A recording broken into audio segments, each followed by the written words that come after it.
오늘 빌립보서 2장 5절에서 8절 말씀 가지고 그리스도의 비하, 십자가의 길이란 제목의 하나님 말씀을 함께 나누도록 하겠습니다. 지금도 이스라엘 예루살렘 구시가지에 가면 약 800m 길이의 좁은 길이 있습니다. 이 길은 아마 들어보셨을 텐데 비아 돌로로사라고 불리우는 길, 슬픔의 길, 고난의 길, 십자가의 길로 불리우는 자리여서 많은 사람들이 성경 안에 나온 그곳을 순례하며 그곳에서 많은 기도를 하시죠. 이 길은 십자가의 길을 지금 간접적으로 볼 수 있는 길입니다. 빌라도의 법정에서 사형 선고를 받고 골고다 언덕까지 오르는 그 길. 그 길은 단순히 물리적인 길로만 한정되진 않습니다. 우리의 마음 가운데 여전히 살아있는 길, 죄 없으신 하나님이시며 하나님의 아들이신 주님께서 우리를 대신하여 가신 그 길을 우리는 묵상하고 또 그 안에 있는 말씀들을 정리하고 은혜를 받습니다. 이 비아 돌로로사를 교회 전통에서는 총 14개의 처소로 이렇게 나눠놨어요. 이제 캐톨릭 전통과는 좀 달리 개신교 안에서의 성경적인 십자가의 길에 14개의 처소라면 뭐 저렇게 구분할 수 있을 것 같습니다. 겟세마네 동산에서 기도하셨던 곳, 유다에게 배반을 당하시고 체포당하신 자리, 사내들인 공회에서 정죄를 받으시고 또 제자들에게 특히 베드로에게 예수님을 모른다고 부인받은 자리, 예수님께서 빌라도에게 재판을 받으시고 채찍질을 당하시고 십자가를 지신 자리, 구레네 사람 시몬이 예수님의 십자가를 대신 지신 자리, 예수님께서 예루살렘 여인들을 위로하신 자리, 십자가에 못 박히신 자리, 회개한 강도에게 하나님 나라를 약속하신 그 자리, 십자가에서 숨을 거두신 그 자리, 그리고 무덤에 안치되신 그 자리. 교회 전통에서는 이 14개의 처소들 하나하나를 기억하며 고난주간 가운데 이와 같은 말씀들을 묵상하고 기도하며 나아갔습니다. 이 처소들은 십자가의 길 위에 계신 예수님과 그 주변, 그리고 그 길 위에 함께한 성도들의 이야기, 성경에 기록된 이야기를 정리해 놓았습니다. 그렇다면 오늘 기록된 하나님의 말씀에 있는 예수님의 낮아지심, 그 그리스도의 비하, 그 십자가의 길은 무엇일까요? 오늘 본문은 빌립보서입니다. 예수님께서 그 일을 직접 행하신 그 실제적인 그 시간 속의 이야기보다 이제는 그 이후 초대교회의 많은 백성들에게 예수님이 가신 십자가의 길이 무엇인지를 설명하는 서신서 중에 하나인 빌립보서. 이 빌립보서는 바울이 감옥에 갇혀 있을 때 쓴 옥중 서신입니다. 주님은 감옥에 갇혀 있는 바울에게 오히려 감옥 밖에 있는 이들에게 주님의 말씀을 기록하게 하셨죠. 빌립보서의 대표적인 말씀 아마 아실 거예요. 주 안에서 기뻐하라고요. 왜 기뻐해야 하는지, 어떤 길 위에서 기뻐해야 하는지 오히려 감옥 안에 있는 사람이 감옥 밖에 있는 사람에게 십자가의 길의 기쁨을 권면하고 있습니다. 바울이 감옥 속에서도 전하고자 했던 그 예수님의 낮아지심, 그 십자가의 길은 무엇일까요? 먼저 5절은 이렇게 우리들에게 말씀합니다. 우리 함께 읽겠습니다. 너희 안에 이 마음을 품으라. 곧 그리스도 예수의 마음이니. 아멘. 오늘 본문을 통해 말하고 있는 십자가의 길 그 첫 번째는 우리의 신분을 내려놓는 길이 바로 십자가의 길의 시작입니다. 예수님은 하나님이시라는 신적인 신분을 내려놓고 이 땅 가운데 오셨습니다. 우리는 그것을 성육신, 말씀이 육신이 되어 오셨다, 고난의 종으로 오셨다라고 말씀을 합니다. 말씀이 육신이 되어 오신 것은 하나님께서 하나님의 신분을 버리시고 사람의 삶을 입으신 것입니다. 그냥 손에 들고 있는 몇 가지 중요한 것을 내려놓는 것이 하나님 앞에 내려놓는 것이 아니라 바로 자기 자신을 온전히 내려놓음을 보여주셨습니다. 바울은 빌립보 교인들에게 바로 이 신분을 내려놓으신 그리스도 예수의 마음을 품으라 라고 권면을 합니다. 왜 바울은 빌립보 교인들에게 갑자기 이 그리스도 예수의 마음을 품으라 라고 얘기했을까요? 그것은 당시 빌립보 교회 상황 때문입니다. 우린 빌립보 교회를 주 안에서 기뻐하라는 말씀 안에 있어서 뭐 고린도 교회나 다른 교회들처럼 문제가 있었던 교회로 생각하지 않을 때가 있지만 빌립보 교회들도 빌립보서 2장에서 4장까지를 쭉 보면 그 안에 있었던 내적인 문제들을 우린 발견할 수 있습니다. 당시 빌립보 교회는 각자의 세상 신분을 가지고 교회 안으로 그대로 들어와 그 그 신분의 우월함을 자랑하는 것이 교회의 가장 큰 문제였어요. 내가 밖에서 이런 사람이었는데, 또는 오히려 반대로 나는 노예고 나는 정말 너무나 비천한 사람인데 내가 과연 이 그리스도인으로 살아낼 수 있을까? 저마다 사람들이 세상에서 신분인 것처럼 여기는 것을 가지고 교회 안에 들어와 있다 보니 많은 어려움들이 생겼습니다. 물론 빌립보 교회는 바울과 함께 재정적으로까지 동역할 만큼 매우 훌륭한 교회였지만, 그 안에서 이런 자기 신분을 내려놓지 못하고 그리스도인이라는 신분을 덧입으려고 하니까 두 가지 신분 사이에 엄청난 충돌들이 생겨난 거죠. 3절에 보면 그 근거를 이렇게 말합니다. 같이 읽어볼까요? 아무 일에든지 다툼이나 허영으로 하지 말고 오직 겸손한 마음으로 각각 자기보다 남을 낮게 여기고. 아멘. 바울이 빌립보서 2장을 왜 이렇게 시작했을까요? 그들 안에 여전히 내려놓지 못하는 신분으로 인해 수많은 다툼들이 생겼습니다. 그리고 자기 신분을 자랑하는 허영, 하나님 없는 자랑, 자기 자신을 높이는 헛된 영광으로 인해 누가 더 잘난 날을 가지고 싸우다 보니 교회 안에 바람잘 날이 없었던 것이죠. 특히 성경은 유오디아와 순두계라는 두 핵심 여성 리더들로 교회가 나뉘어져 있었다라고 말합니다. 그래서 바울은 빌립보서 4장의 마지막에서도 이 유오디게와 순두계를 거론하며 특별히 한 번 더 얘기를 해요. 내가 유오디아를 권하고 순두계를 권하니 이제는 다툼으로, 허영으로 서로 싸우지 말고 주 안에서 같은 마음을 품으라고요. 근데 이것은 비단 이 두 리더들만 해당하는 것은 아닙니다. 서로의 기득권을 내려놓지 못하는 이들처럼 빌립보 교회는 많은 특권 의식에 사로잡힌 사람들이 있었어요. 빌립보 지역은 당시에 작은 로마라고 불릴 만큼 퇴역한 로마 군인들이 많이 살고 있었거든요. 그러니까 이전에 쉽게 얘기하면 한 자리씩 한 거예요. 백부장도 하고 천부장도 하고, 그러다 보니 퇴역을 하고 나서도 나는 그런 사람인 거예요. 그리고 내가 예수를 그리스도라고 믿었지만 그리스도인으로서의 그리스도인은 하나의 종교적인 신분이요, 나는 여전히 그와 같은 신분을 가진 사람으로 교회 안에 들어와 있으니 얼마나 다툼이 많았겠습니까? 교회에 와서 예수를 믿는다라고 말하며 낮아질 대로 낮아져야 된다고 얘기했지만 여전히 내려놓지 못하는 로마의 시민권자라는 강한 자부심, 명예, 권세욕은 여전히 그들 안에서 숭배되어 가고 있는 남아있는 신이었습니다. 로마 제국의 미덕은 누가 높은가, 누가 더 지배력이 있는가를 자랑하는 게 그렇게 나쁜 일이 아니었거든요. 근데 그것을 그리스도인이 되고 나서도 동일하게 하는 일들이 그 안에 있었던 겁니다. 그러나 예수님은 그런 사람들이 사랑하는 신분, 그것과 감히 비교할 수 없는 높은 곳에서 내려오셨음을 6절에선 이렇게 말씀하죠. 우리 같이 한번 읽어보겠습니다. 그는 근본 하나님의 본체시나 하나님과 동등됨을 취할 것으로 여기지 아니하시고. 아멘. 바울은 빌립보 교인들에게 권면합니다. 자, 봐라. 우리가 자랑하고 있는 그 신분이 도대체 무엇이기에?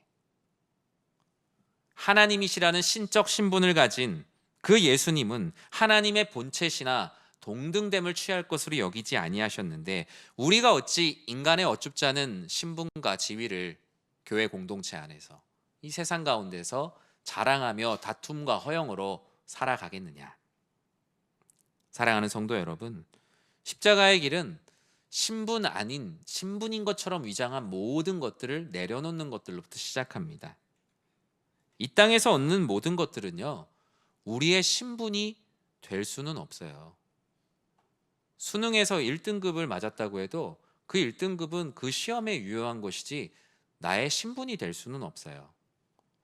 내가 재산을 많이 가지고 있다고 해도 그 또한 이 땅 가운데 재물이 많은 하나의 현상으로 지나가는 일에 불과한 것이지, 내가 재물이 많은 사람이라고 해서 내 신분이 변화되진 않습니다.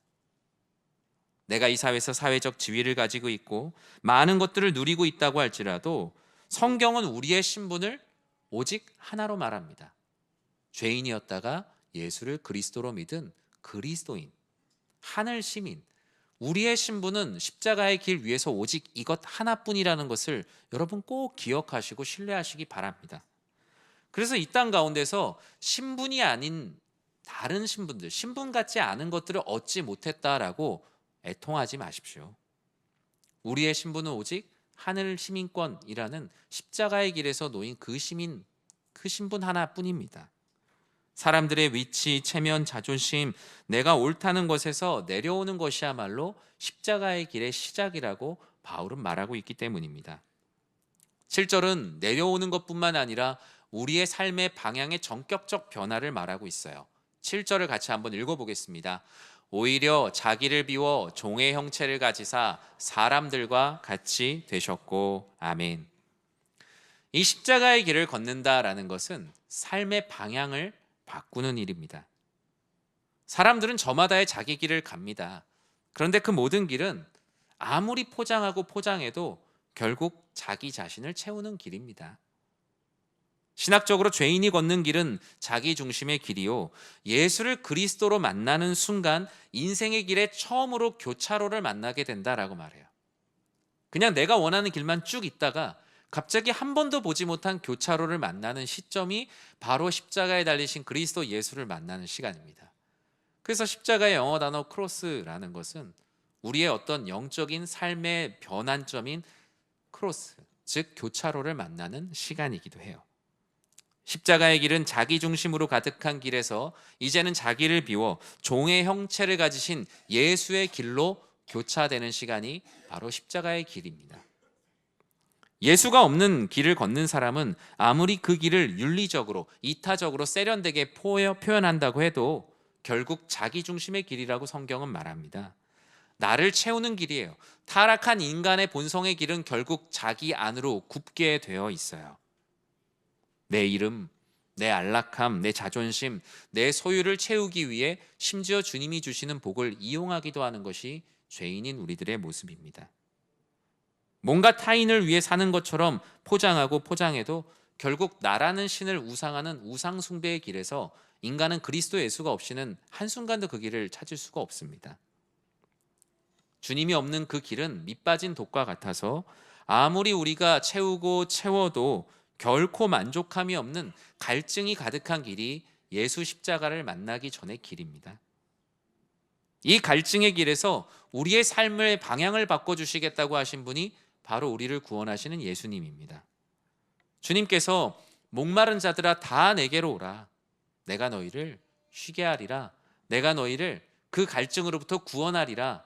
스스로를 채우면서 불안해하는 그 모든 길들 가운데 삶의 새로운 방향을 너희에게 주리라. 그것이 바로 십자가의 길이에요. 왜 예수님께서 예루살렘의 좁은 골목길에서 채찍을 맞으시며 조롱과 멸시를 숨처럼 삼키셨습니까? 우리가 할 수 없는 일이기 때문이에요. 모든 사람을 대신하여 자기 중심의 추악한 모든 것을 피와 땀으로 토해내시고 십자가에서 물과 피를 쏟으시며 마지막 생명까지 남김없이 비워내신 그 모든 이유, 우리가 할 수 없는 일이기 때문이에요. 16장 24절에서는 그 길 위에서 이와 같이 우리들에게 말씀하신다고 하시죠. 같이 읽어보겠습니다. 이에 예수께서 제자들에게 이르시되 누구든지 나를 따라오려거든 자기를 부인하고 자기 십자가를 지고 나를 따를 것이니라. 아멘. 사랑하는 성도 여러분, 십자가의 길을 따른다라는 것은 그냥 주님을 위해 내가 조금 더 고생하겠다라는 어떤 감정적인 선언이 아닙니다. 어떤 도덕적인 결심도 아니요, 우리의 삶의 방향이 무언가 완전히 변화되는 것이죠. 내가 밟고 서 있는 그 땅의 길이 완전히 변화되는 것입니다.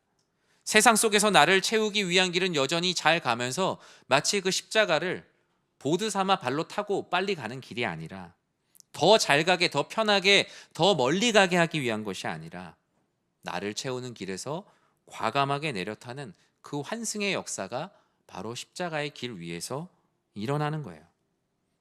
이 십자가가 삶의 방향을 변화시키는 것은 우리 교회 예배당 안에서만 일어나는 일이 결코 아닙니다. 우리의 삶에 예수를 믿었다면 많은 사람들이 볼 때에도 그 안에서 이 사람의 삶의 변화가 분명히 일어났다라는 표징이 있어야겠죠. 얼마 전에 한 글을 이렇게 읽었어요. 글의 제목이 그런 거였어요. 나는 친일파 자손입니다 라는 글이에요. 아주 그러니까 뼈대 있는 친일파 자손의 가문의 이제 4대째 한 남자의 글이에요. 그 글은 뭐였냐면 우리 조상님은 친일 인명사전에도 아주 길게 기록이 되어 있는 사람이라는 거예요. 그리고 증조부님부터 할아버지, 아버지까지 그 일에 대한 전혀 반성이 없이 살면서 그 안에서 많은 부를 누렸고 심지어 나라, 국가와의 소송에서도 이겨서 모든 재산을 보전받게 됐다는 겁니다. 그러면서 증조부님께서 자녀들에게 남기신 말이 있었다는 거예요. 그 말은 무엇이었냐면 법은 어기면 문제가 될 수 있지만 도덕은 어겨도 문제가 되지 않으니 얼마든지 큰 재물을 모을 수 있다면 과감하게 도덕을 포기하라고요. 그것을 아들과 아들들. 그래서 우리가 이렇게 큰 부를 이런 평안을 누릴 수 있게 되었다라며 그 점을 가르쳤다라고 해요. 근데 이 사람이 자신의 재산을 포기하고 사회에다 그것을 다시 내어놓을 수 있었던 힘이 어디에서 왔냐? 바로 예수를 그리스도로 믿게 되는 신앙으로부터 그 삶을 돌이키게 되었다는 거죠. 우리가 십자가의 길에서 삶을 돌이킨다라는 것은 이 예배당 안에서 갑자기 주여 주여 하고 막 기도하고 저 문 밖을 나가선 똑같은 삶을 사는 것이 아닙니다. 십자가의 길은 예배당 안에만 있는 것이 아니라 예배당 밖에 더욱더 선명하게 그어져 있습니다. 일단 우겨놓고 보는 맹목적 채움이 아닌 욕심을 비우고 예수로 채우는 삶의 전환, 그 십자가의 길이 우리 교회 안에만 있는 것이 아니라 여러분의 가정과 직장과 학교와 모든 곳에도 동일하게 있다는 사실이죠. 이렇게 삶의 방향을 바꿨다면 성경은 이 길을 언제까지 가야 한다라고 말합니까?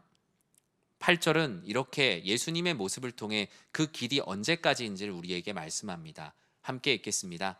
사람의 모양으로 나타나사 자기를 낮추시고 죽기까지 복종하셨으니 곧 십자가에 죽으심이라. 아멘. 8절 말씀 속에서 십자가의 길은 끝까지 복종하는 길이다라고 말씀합니다. 끝까지 내 욕심대로 가는 것이 아니라 끝까지 나를 위해서 구원의 길을 내어주신 그 예수의 길을 주님께서 말씀하신 세상 끝날까지 주의 재림의 때까지 그냥 가는 겁니다. 주님께서 보여주신 십자가의 길에 대해 바울은 자기를 낮추신 길이요 죽기까지 곧 끝까지 복종하신 길이라고 말씀하셨습니다. 주님은 이 십자가의 길에 복종하셨죠. 복종은 듣고 그대로 따르는 겁니다. 십자가의 길, 즉 복음은 복명하고 복창하는 겁니다. 이유는 없습니다. 주님께서 말씀하신 그 십자가의 길, 그 복음이 있는 그 길은 그 명령을 복명하고 우리의 입술로, 우리의 삶으로 복창하며 살아내는 겁니다. 복종은 감정이 아닌 죄인의 선택이요, 상황이 좋을 때만 따르는 적당한 선의 타협이 아니라 자기 생명을 온전히 내어 던지신 죽기까지의 복종이 우리의 십자가의 길이다라고 말합니다. 우리는 죽기까지 복종하신 십자가의 길에 계신 주님을 보며 무엇을 느낍니까?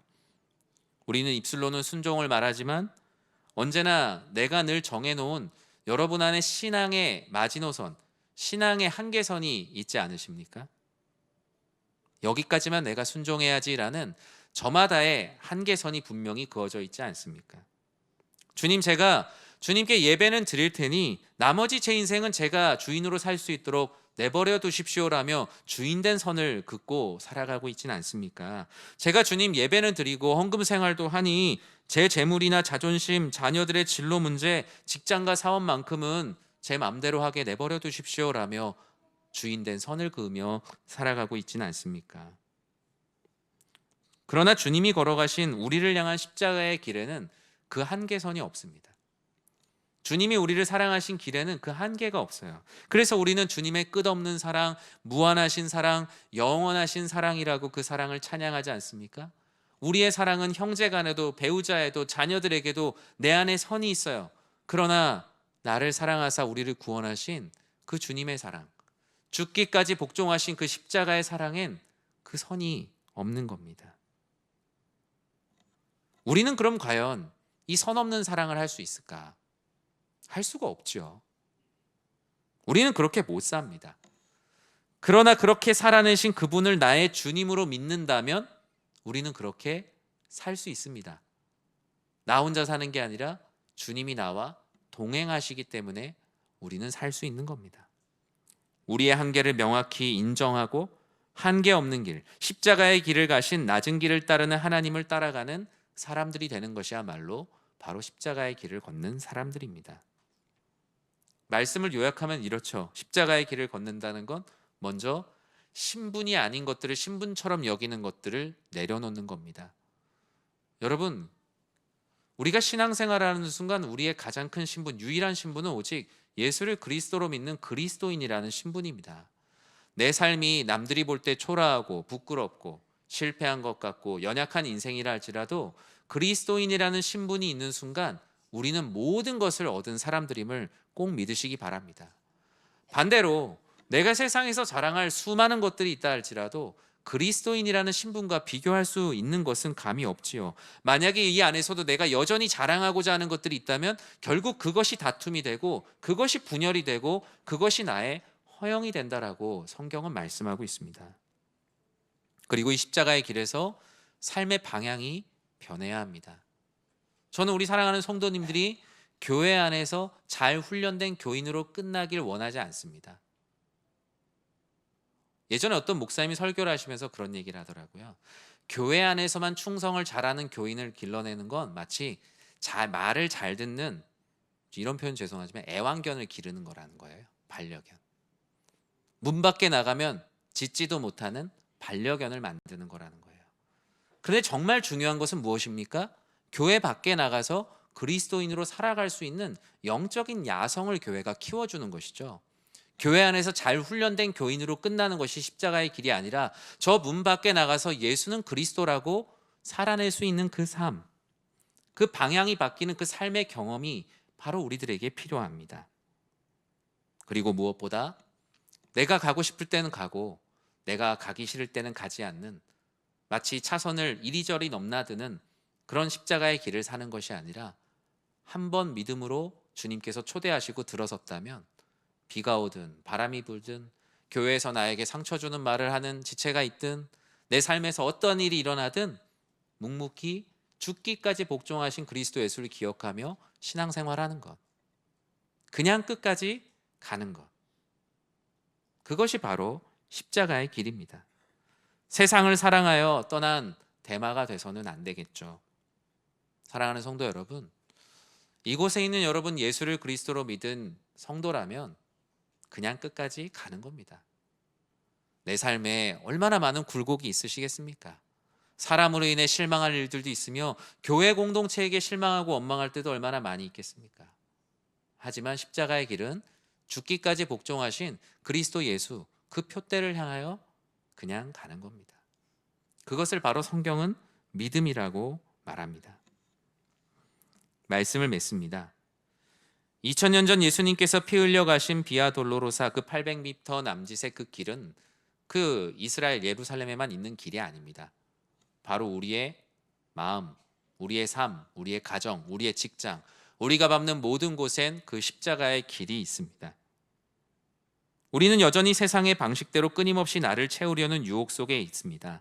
내가 정해놓은 한계선 안에서만 적당히 순종하고자 하는 옛사람의 자아가 끊임없이 꿈틀댑니다.